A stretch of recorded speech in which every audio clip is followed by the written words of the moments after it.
Worcester is home to two new forests, one here at Plumley Village and one here in the McGrath parking lot at the Worcester Public Library.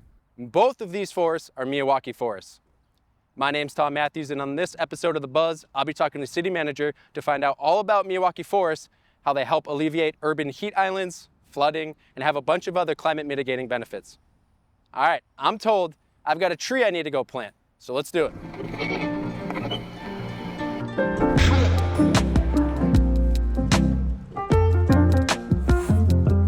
All right, Mr. Manager, what do we have going on today? What are we doing? We're actually going to be planting a tree today. We're at one of the Miyawaki forests that we've selected here in the city. And so we're going to plant. We're going to get dirty. Okay, let's do it. All right, so we're here at Plumley Village, which is the home of one of the city's new Miyawaki forests. What exactly is a Miyawaki forest? So a Miyawaki forest is it's a mini forest. It provides biodiversity of different types of plants and trees, as you can see here. And the purpose for it is to bring some sustainability and resiliency to the city. And how did the city go about selecting the sites for these Miyawaki forests? We did a combination of two things. One, we worked with community. We also looked at some data. We understood that in the environmental justice areas, there's always an impact when you look at how climate change and the impact of heat. And so there was different spots in the city that where we felt we could make significant investment in doing a forest like this, providing some trees and some canopy to provide some shading, which again, helps some of the efforts that we're trying to achieve through the resiliency projects. If you look around us, you can see that there's already a lot of trees and plants that have been planted. Can you talk a bit about how these all get planted already? This required a community effort. Many people took a lot of opportunity to come out and engage with the Department of Sustainability and Resiliency. The members of the community helped plant each individual tree and bush and shrub and fungi that you see here in this area. And that became a huge community effort. We also partnered with some partner agencies that help support some of the efforts here. Can you talk a bit about some of the effects and the impact that a Miyawaki forest has on the area that they're planted in?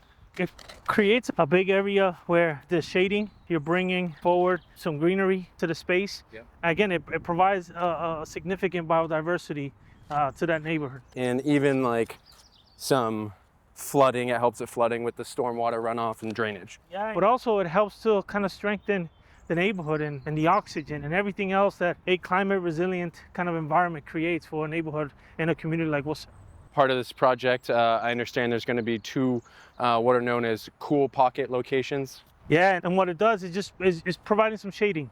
We have two areas in the city. We have the Columbus Park Elementary School. We also have it at Vernon Hill Park.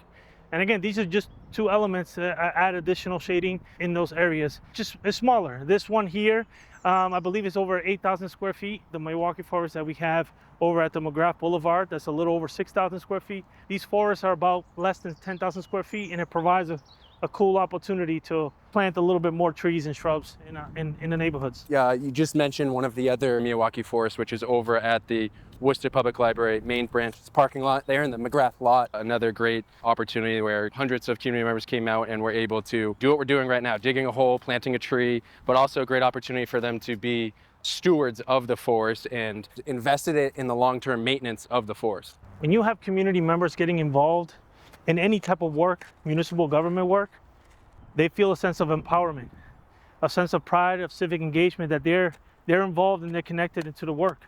And that's what we wanted to achieve. This forest has created that. And part of what we did at the Miyawaki forest on McGrath Boulevard, that actually was something great for the downtown area. We took a parking lot, we converted that into a forest space, and we were able to have a lot of participants not only come on the days before to prep the site and do some work, but then through the summit, we had the Green Worcester Summit. That actually then allowed for more people to get engaged and see the importance of it and help plant it. And again, that provides more empowerment to the community, to the individuals, and when they see, 10 years, 20 years down the road, and the impacts that this has in the community, they can be proud that, hey, I was part of that. I was part of that effort to achieve in the city of Worcester. Perfect. There you go. There you go. Okay, one thing that people are always wondering about anytime there's a project in the city is, okay, where did the funding for it come from? We received a grant, a little over $400,000. It's an MVP grant, a municipal vulnerability plan grant that we received. And this has helped us to do all this effort, to do the cool pockets, to do the Miyawaki forest. You know, we've been very good in trying to access different resources to achieve some of the common good that we need in our community. And there was also a portion of city funds that were allocated and some in-kind donations as well. Yeah, we received in-kind donations from just different organizations in the city who supported and support this effort. It's a combination of multiple partners achieving a common good here in our community. You know, this project, whether it's the Miyawaki forest here, over at the library, the 2 cool pockets, this is all falls in line with the Green Worcester plan as well too. Yeah, it does. And this again, we're trying to be the greenest city. And to achieve that, we have to try multiple different efforts. It can't just be one directional and one dimensional where it's only a certain aspects, whether it's solar or flood mitigation techniques. Everything that we do, everything the department does supports the overall goal to be the greenest city in the nation. Well, we've got a tree planted and I think it's time we gotta water this tree. Yeah, this definitely needs water now. And this is filled with all sorts of nutrients that can help kickstart its growth.